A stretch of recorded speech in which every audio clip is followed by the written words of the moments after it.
Abdoulatif Coulibaly, bonsoir. Bonsoir. Karim Wade gracié, libéré, c'est une bonne nouvelle selon vous? C'est certainement une très bonne nouvelle pour sa famille et pour lui-même. Je vois certainement la joie de Karim Wade et beaucoup de personnes également au Sénégal qui l'ont soutenu dans son épreuve.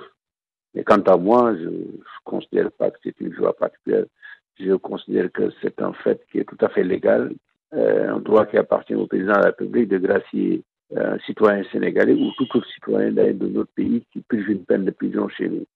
Je dois faire remarquer qu'à ce sujet, entre 2012 et aujourd'hui, le président Macky Sall a gracié 7193 personnes sénégalais ou étrangers qui purgeaient des peines de prison chez nous. C'est une pratique constante dans tous les États de droit. Comment faut-il analyser cette décision du président Macky Sall? Lui-même, il s'est expliqué sur cette décision en disant qu'il a libéré Karim Wade pour des raisons humanitaires, ce que l'article 47 de la Constitution lui donne ce droit et cette prérogative exclusive. Il y avait de très bonnes raisons de ce point de vue, au plan humanitaire, de faire libérer Karim Wade. Il faut savoir qu'au Sénégal, une fois que vous avez purgé la moitié de votre peine, vous avez accès à plusieurs conditions de libération. Je précise ici que la grâce qui a été accordée au citoyen Karim Wade n'entame en rien le fond de la procédure qui a été appliquée devant les tribunaux sénégalais. Cela veut dire que l'amende reste et les dommages-intérêts qui lui ont été également infligés restent. La condamnation financière à l'encontre de Karim Wade est très forte. S'il n'est pas en mesure de payer, retourne-t-il en prison? Le droit sénégalais prévoit des conditions particulières pour faire payer par la force, en exécution forcée des amendes et autres. Maintenant, le gouvernement du Sénégal avisera en temps opportun si Karim Wade ne s'oblige pas à payer l'amende qui lui a été infligée. Maintenant, je ne peux pas vous dire ce qui devrait être fait.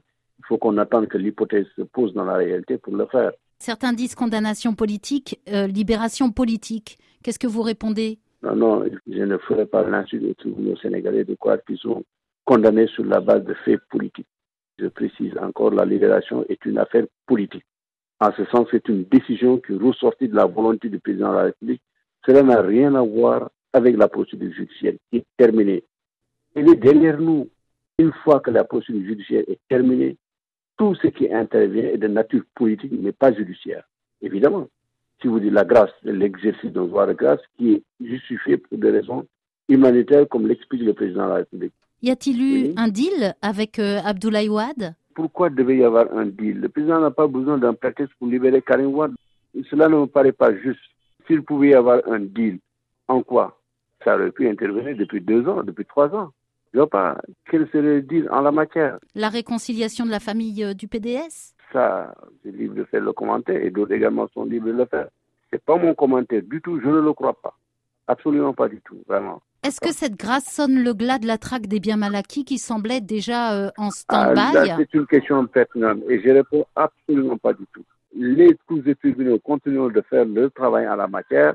Maintenant, je comprends que certains puissent penser un instant, effectivement, que c'est peut-être un signal qui pourrait être de nature à être interprété comme étant le début de rupture dans cette politique-là. Personnellement, je ne le crois pas. Il y a ce qui opère pour le passé, ce qui opère pour le présent et pour le futur. Donc, on ne saurait résumer cette politique-là au cas d'un individu, d'un citoyen. Karim Wade est gracié, il n'est pas amnistié. Est-ce que ça veut dire qu'il ne pourra pas se présenter en 2019? La loi lui sera appliquée. Hein. Je précise d'ailleurs que la Cour de répression de l'enrichissement illicite n'avait pas prononcé comme peine complémentaire la confiscation de ses droits politiques et civils. Mais vous savez très bien que dans le droit sénégalais, le code électoral, si vous purgez plus de 6 mois de prison et que vous n'êtes pas amnistié par les faits ne sont pas amnistiés, il y a un certain nombre de règles qui s'appliquent à vous. Il y a beaucoup de citoyens sénégalais qui n'ont pas été éligibles à des élections précises parce qu'ils ont fait l'objet de condamnation. Voilà, le droit commun, c'est tout. Donc ça veut dire qu'il ne pourra pas, selon vous, se présenter en 2019? Je vous dis ce que dit le droit sénégalais. Maintenant, est-ce qu'il faut suspendre le droit sénégalais parce que c'est Karim Wade? Je ne le pense pas. Selon ses partisans, ça veut dire que le président Macky Sall obtient ce qu'il voulait? Ils sont libres de penser ce qu'ils veulent également, madame. Je ne vois pas en quoi, d'ailleurs, Karim Wade pourrait constituer un élément politique plus dangereux qu'un autre sur la scène politique sénégalaise pour qu'on trouve des obstacles juridiques à mettre devant lui pour empêcher de se présenter à l'élection présidentielle. Je ne vois pas, personnellement, un élément qui puisse indiquer substantiellement qu'il serait un candidat dangereux. Pas du tout. Et vous verrez d'ailleurs, dans les jours à venir et les mois à venir, Abdoulatif Coulibaly, merci. Je vous en prie, madame. Merci à vous.